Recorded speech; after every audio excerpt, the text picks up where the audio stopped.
There. Sorry, I said hello twice because I said hello once, and then I realized we had to record it on the audio recorder too, which is down here. And anyways, now we're recording audio and video. Woohoo! So sorry about the video quality. It probably is not very good, but we're using the front-facing camera on this phone so that I can see what's going on, so that if something screws up in the middle, I will at least know about it. And I don't guarantee that I'll fix it, but I will know about it, so I will have a much higher chance of fixing it if that kind of thing should come up. Now it's time for the theme song. Waiting. Apparently it's your turn for theme song again. How very inappropriate, thank you. Anyways, today's beer of the week is whatever this is. Organic cherry stuff from Samuel Smith, but it's abbreviated on the front in the logo. It's Samuel Smith instead of, yeah. He's got a weird name. Samuel? I gotta ask him why he has a weird name. Dear Samuel Smith. I got Doppelbock from Rockyard Brewing Co. Yeah, I had that one on the podcast a little while ago when Peyton was on. And so did Peyton. And Peyton thought it was awful because it was the first beer he ever had, which I feel like it's... I threw him in the deep end there. I really did. With Doppelbock, you're going to get a lot of head on that. And that's probably going to be okay-ish. That was a shitty pour. Yeah, incredibly. Anyways, so I'm drinking a weird organic cherry beer because you, the fans, voted on Twitter for me to drink a fruity thing. So watch out for occasional tweet polls, and you can actually sway the tide of the 3-vote Twitter polls that decide my drinking habits. Anyways, let's dive right into this cherry whatever, because it sounds neat. Looks like cherry juice or something. I always kind of liked fruit beers. Yeah, kind of hit and miss on them. And also kind of, this bottle pours weird. The shape of it is hard to get. I kept getting some chugs there. It was going through the neck you saw. Anyway, probably more my crappy pouring technique. Although it wasn't quite as bad as your, look, it's upside down. I got it. It's in the glass. It works with stouts. Dumbass. It does work with stouts. That's legit. Unless you're, pouring like into a stoneware mug, in which case all of it will just like foam no matter what you do. You'll just lose it all in head. Yeah. So, as soon as I can get most of this out, I think this should all fit in here. I don't know. It's like a weird bottle of a strange size. It's 1 pint and 2.7 fluid ounce bottle. What the fuck kind of bottle is that? I don't know. Maybe it's like a regular normal of milliliters or some shit. Tastes like cherries on a little bit that's spilled out there. Just half a liter or something? Oh, yeah, could be. I don't know. How many pints is a liter? About 2. So, that could check out. Maybe it's a half liter. I don't know. Anyways, so this is kind of interesting because I was reading the label of a couple of these Samuel Smith beers, and apparently it is handcrafted by some people who have been using the same well for like 100 years or something, and the well hasn't run out yet. 550 milliliters. It's on the back of the bottle for some reason. I took a class in Fluid Earth. You'd think that I would know how groundwater gets refilled. Mm-hmm. But do you? No, I don't remember. You silly guy. Yeah. Well, just flowing of water goes through the ground sometimes, I think. Yeah. Anyways. Beer time. Tastes like cherries. Imagine that. That's actually pretty good. Like cherry pie filling kind of flavor on there. It's not bad. Almost a little kind of spice note to it, like a cherry pie would maybe have anyways as well. Not like overbearing, but like something there. I can't quite place what it is, but it's maybe some kind of spice that might be in a cherry pie. Like very teensy bit of tartness, but not like I wouldn't call it a sour or anything by any, not even close, but just enough tartness to give it that kind of character. Interesting. That's pretty good. I'm gonna give it a 13. It's a decent +1 beer. What you got? For mine, it's kind of like it's a doppelbock, so of course it reminds me of drinking a stout. But I'm like, it's like a stout light. It's like if I was the sort of person who was not a lightweight, I could probably get through 3 or 4 of these in a night. Also, if you're drinking along at home, drink! Because we both drink, so you have to drink. That's part of the game. Anytime we drink, you drink. And every time you drink, then we drink. But only if we can tell that you're drinking. So, like, if you're drinking while we're recording this and you somehow can, like, just transmit to us, that doesn't make any sense. Just shut up and drink. I'm going to drink to that. Alright, so also remember that we don't exist without fans. I mean, we sort of exist without fans right now, but we could have more fans, is what I'm saying. And I'm sure that you, the viewers and or listeners, probably know slightly more people that would like to listen to a podcast about beer and video games and tabletops. Yeah. So the best thing you can do to a content creator that you like is share their work, whether it's like YouTube or a podcast or musician. Don't let us be like the Mars rover singing happy birthday to ourselves alone, because no one else will do it for us. You know that's not those cruel fucking scientists. Alright, so be sure to subscribe if you haven't on Podbean and or YouTube, and share this podcast with anybody you know who likes a bunch of drunken blackguards talking about, screwing around and playing video games. Anyways, we're gonna jump into our brief news stuff this week. So last night was the premiere of The Avengers. There's a giant poster on the screen. I mean, a very well copy and pasted image that totally covers us up. That is like totally legit from my video editing skill. Or maybe I rolled a 1, I don't know. Anyways, did you see Avengers, Chris? No, you didn't. No. You haven't even seen like the last several. The well, last several Avengers, not just the last several movies, okay. but the last several. The only movies I need to watch are Iron Man, Iron Man 2, Iron Man 3, Thor, Thor Ragnarok, Thor the Dark World, let's see, Captain America, the Winter Soldier, Captain America Civil War, Guardians of the Galaxy, Guardians of the Galaxy Volume 2, Avengers Age of Ultron, Avengers Infinity War, and Ant-Man, Spider-Man Homecoming. And Ant-Man and the Wasp. And Ant-Man and the Wasp, yeah, that was. And that'll be good. Captain Marvel. And Captain Marvel. Black Panther. And Black Panther, yeah. And I feel like we're probably still missing one. There's a lot of movies in this. I think those are all the. I think I've seen all the other movies. Okay, right, yeah. So you're a little bit behind. So what? So which one didn't you mention? The original Captain America? The original Captain America. That was the original Avengers. Right. That's it. Okay.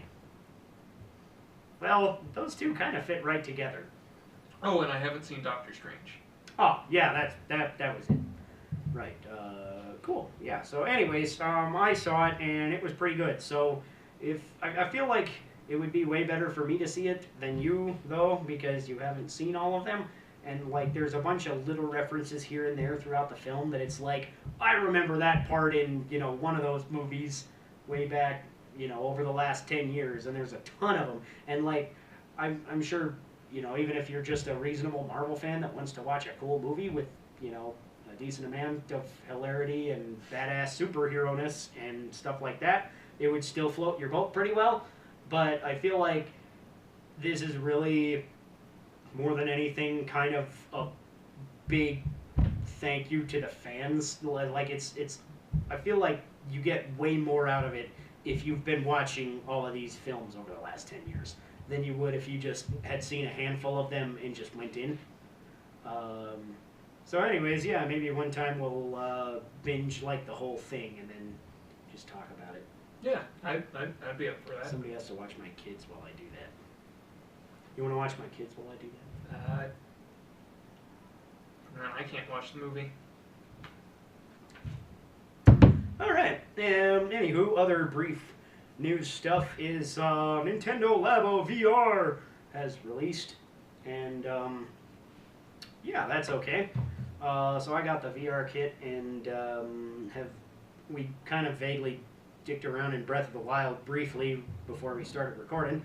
So what were your thoughts on Breath of the Wild in virtual reality? Yeah,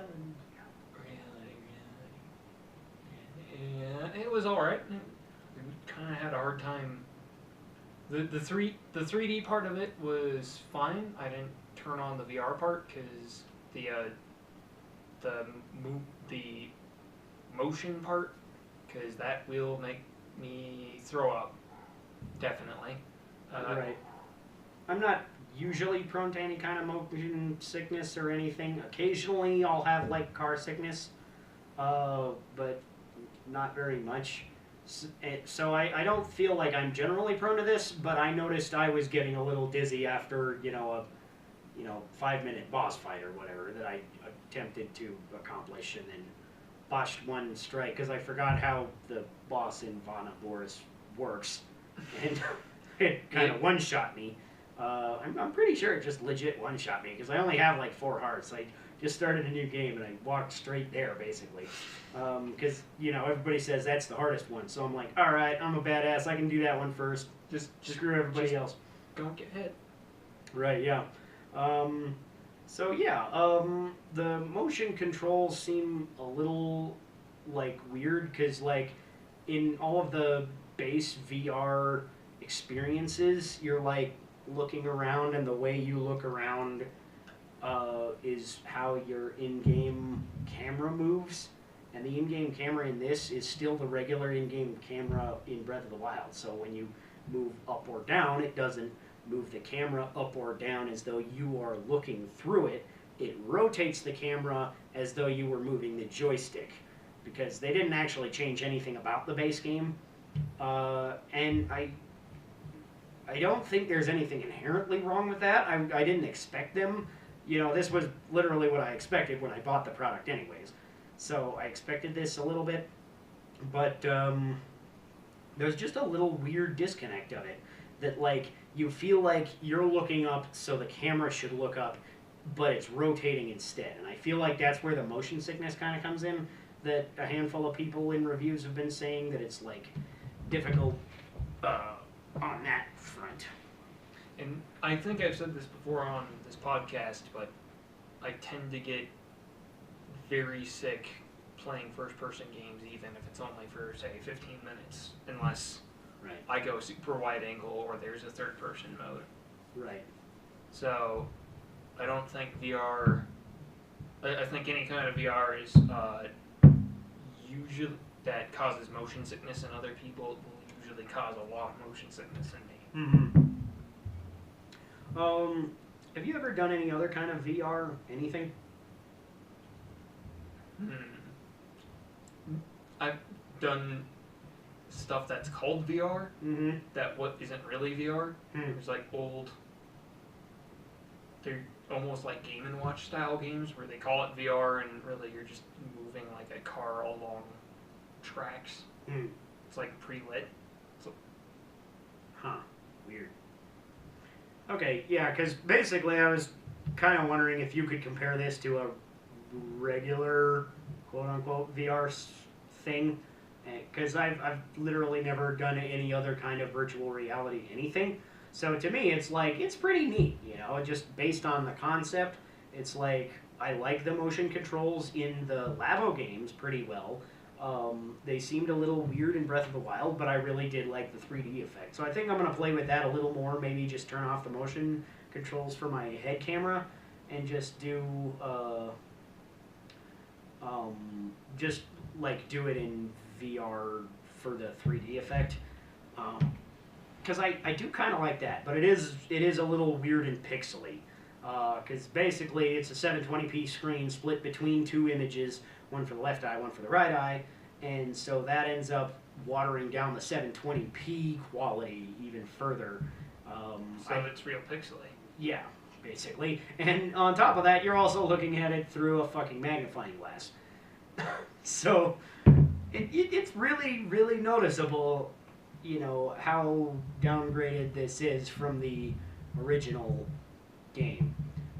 Which 720p in these days is not a horribly impressive thing anyway. You know, it looks fine on the tablet, obviously, when it's in the full screen, but then when you shrink down the image and, you know, cut the pixel count in half and put it through a magnifying glass, then it's like, oh, that's really obvious there. It's more like a fourth. It's like...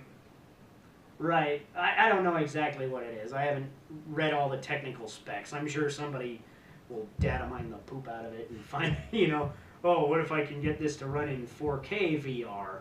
You know, I'm sure the modding community will be on that pretty soon. Yeah. In theory, because they'll say it's a simple did they have a Switch emulator running right now? I don't know if they do. Last time I heard anything, they had like got loading screens to load up, or like title screens to boot up, but not a full working emulator. But I feel like that was like a while ago. So I don't know if there is a working Switch emulator or not. Emulators do take a while to build. I remember the GameCube emulator took quite a few years before that came around. Yeah. Because most of the modding community right now for Breath of the Wild is obviously just on the Wii U emulator, because, you know, they have one of those instead of, you know, waiting around. Or, you know, I'm sure eventually they'll have the Switch emulator running and, you know, people will be doing all sorts of crazy bullshit with... Building emulators is... Anytime I see an emulator built, it's a clear sign that a lot of people love this system and wanted to put it on PC so they could preserve it forever. Mm-hmm. Because building an emulator is not fucking easy. I wouldn't imagine so.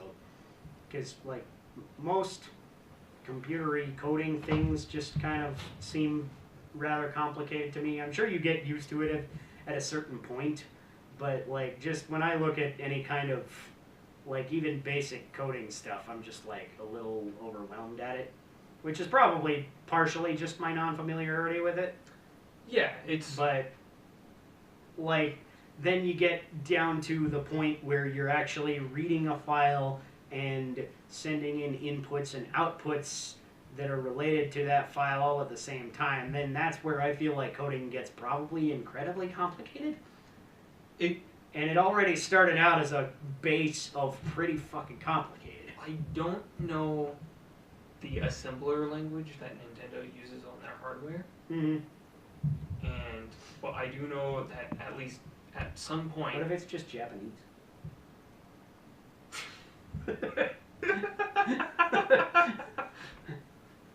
Would that be easier or more difficult to learn in a assembler language? For me, that would be more difficult. Right. Hey, somebody commented on something that I follow on my phone there. Is what Chris was just looking at. You noticed Chris looking at the thing, so you have to drink. That's how that works? Yeah, sure. Somebody drink. I'm gonna drink. Beer. Okay. Anyway, so video game topic of the week. Is virtual reality the way of the future or a fad of the times? Well, usually fads they kind of die out in 10 years. Mm-hmm. But people have been wanting VR forever. And it's like 10 years ago, they were like, oh, we're going to get VR, and it's crappy and shitty. And then 20 years ago, they're like, oh, we're going to get VR, and it's even worse because it's... Virtual Boy? It's like, yeah, it's like Virtual Boy. You know, they did have VR 20 years ago. Virtual Boy was right around that time. What was it? It was maybe a little older than 20 years ago, wasn't it? It was like early-ish 90s, wasn't it? Yeah, it was ruin Gunpei Yokoi's career in life. Mm-hmm. Yeah, and then yeah. Now I'm hoping that they like remake all the Virtual Boy games for the Labo VR, so that because like there's no way to play any of those games anymore. No. Like unless you have a Virtual Boy, which nobody has a Virtual Boy. Except for like the 2 people in the world that do. Nobody if you're wants one of a those Virtual people, Boy. then you can like call me and I will show you on my podcast. I'll have you come on and show off your Virtual Boy. Virtual if you want to Boy fly to Colorado. I'm not paying for your ass. Anyway. Or you can just mail it to me and I'll like do a demo and it'll look hilarious because I'll just be like standing, putting my face inside this stand-up machine and I'll call that content and maybe somebody will subscribe. Probably not. Would you subscribe to a guy putting his face into a machine? Depends on what kind of machine. if it gears up his face or whatever, sure, I'll subscribe. I'm fucked up. Apparently. So, probably not necessarily just a fad, but I don't know if it's necessarily the way of the future either. Because, like, I feel like when people are talking about VR, I've actually had, like, legit conversations with people that they're like, oh, well, I'll only look into it once they have, like, you know, the stuff from Sword Art Online and... You're like, that's not VR. That's them putting you in a coma so you can play video games. Yeah, right? Or, also, Sword or Art .hack. Online... Didn't it? Yeah, .hack. .hack was a thing. Yeah, .hack was a thing, and that's also what bugs me, because Sword Art Online was like .hack, but... Worse. Yeah, not as good. I really dig the art style, but the writing was just, like, not all that great. And for some reason, like, literally every woman in the entire series just really wanted to fuck Kirito. Like, all of them. Even his fucking cousin was like, oh, man, that guy's hot. Oh, wait, I found out he's my cousin in real life, but his character is hot. But he's also kind of hot. Now I have mixed feelings. You know, it was like Digimon, but more obvious about it. I don't know if it's nostalgia talking or if it's just that I have a shitty memory, but I feel like Digimon was better. It was. I watched the Digimon movie a little while ago because they put the Digimon series on Netflix for a while, and I watched all of it, and I was like actually legitimately surprised at how good quality it was, and like I think some of this might have been nostalgia talking as well, but it was like sometimes I go back to my childhood and I'm like, wow, this was really stupid. But Digimon was like, it actually had like a pretty okay point to prove. It didn't, you know, shove it down your throat. It was still a fun adventure, and it had a lot going for it. It was a pretty good anime series for the time, I think.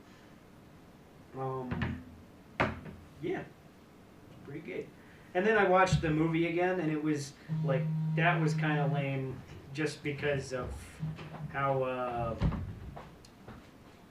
basically the English version of it was like really awkward, because in the English version, like they changed a lot of stuff, and they put in a whole bunch of crappy ass 90s pop songs because that was the style at the time. They did that in like the Pokemon movie as well, and it was so stupid. It's like every 10 minutes there's like another friggin' pop song, and it's like, why are you doing this? My ears are bleeding. Curse you, 90s pop. Anyways, Chris left in case you didn't realize, so you have to drink if you didn't realize, and if you did realize, you still have to drink because I'm going to drink beer.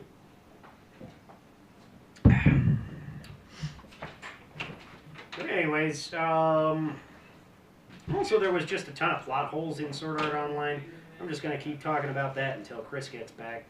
Because basically, Sword Art Online starts out kind of interesting. It's like, oh man, if you die in the game, you'll die in real life.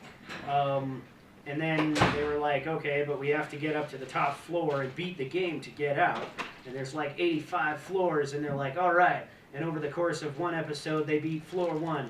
And then over the course of another episode, they beat like 2 and 3. And then, finally, they were suddenly on like floor 50 for no reason. But like all the characters had developed as though it was just like the next day or some shit. And it's like, how did you get 50 floors? And like I think they said it was like a 6 or 8 month period or something that they had been playing this game, trying to get further and further. And then, but their characters only developed as though they'd gone another day, another episode of character development. It was like terrible. And just a ton of plot holes anyways. It's not a great show. Yeah, Chris is back. If you noticed that, then you have to drink. And if you didn't notice that, you have to drink anyway. Because I'm going to drink because Chris got the pizza, so I have to drink. That's good beer. Cherry. I was so hungry. Need some pizza? Alright, so today's second, well, I had one, you had another. So, today's third beer of the week is the crust on this pizza, because it's ale crust, apparently. Yes. Yeah. So that sounds pretty good. From Old Chicago Pizza, if you have one of those. They're a fairly big chain. I think they're outside of Colorado. I have no idea. I'm pretty sure they're outside of Colorado. Yeah. I don't know. Yeah, so go check out an Old Chicago and ask for ale crust, apparently. If we're shamelessly plugging them, you think they're gonna, like, sue us or, like, just take the free advertising? Just don't mention jizz on the show and I'm sure we'll be fine. Well, go right the hell ahead and screw that up for you, Dona. Alright, well, let's try this ale crust and see if it's ale-y. That's pretty good crust, actually. Yeah, you kind of do get a little bit of that. Just probably move the pizza box off the microphone. That beer flavor? Yeah, a little bit, kind of, I don't know, stoutiness or porter or something. Just kind of baked into the bread there. That's really good pizza crust. I like that. Well, there's a little bit of spice from the sauce I just got there. Yeah, that's good pizza crust. What do you rate that pizza crust out of? I guess you have to eat one to rate it, don't you? Yeah, I really would. That makes it easier. Let me give one of these a try. Yeah, try that crust there. If we just make like like You know, I've smacking eaten noises, a lot of pizza crust. does that count as a? Yeah. It's a good pizza crust. Yeah, there you go. Alright. Chris approved. This pizza crust has been approved by a guy with no last name. Mm-hmm. What do you rate that on a scale of 3 to 17? Give it a 13, 14. Mm-hmm. Alright.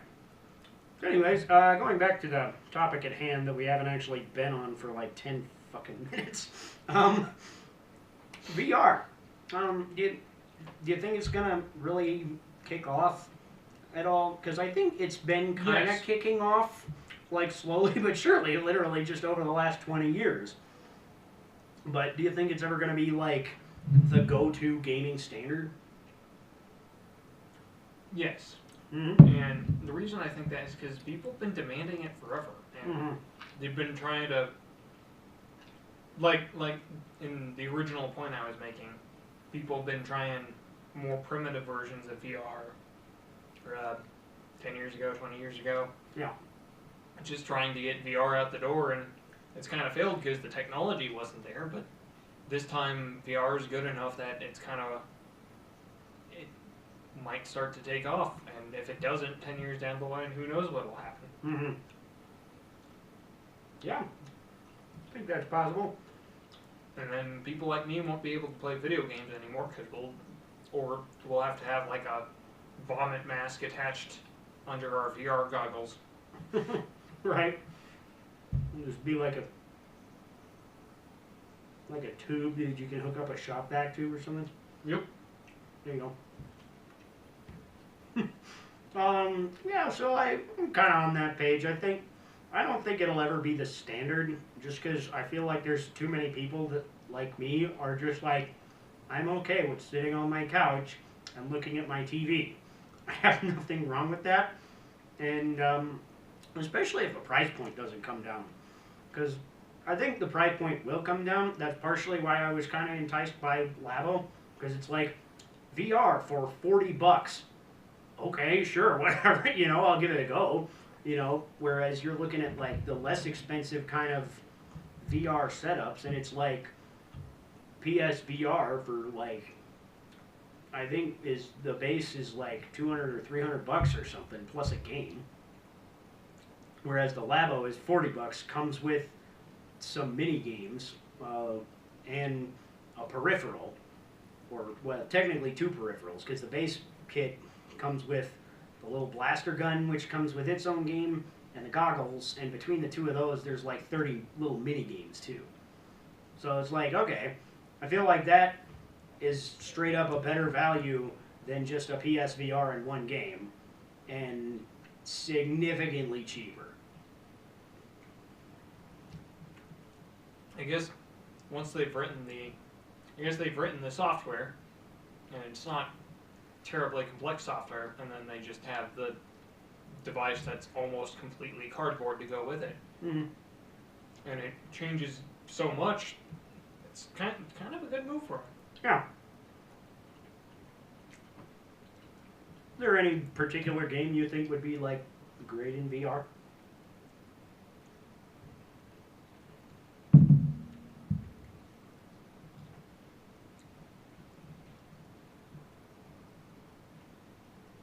I could probably play Minecraft in VR just because I always wanted to have that fisheye view. I want eyes like a goat so that I can see behind me. Right. That'll work. Yeah, I was kind of thinking about it, and especially with the Nintendo thing.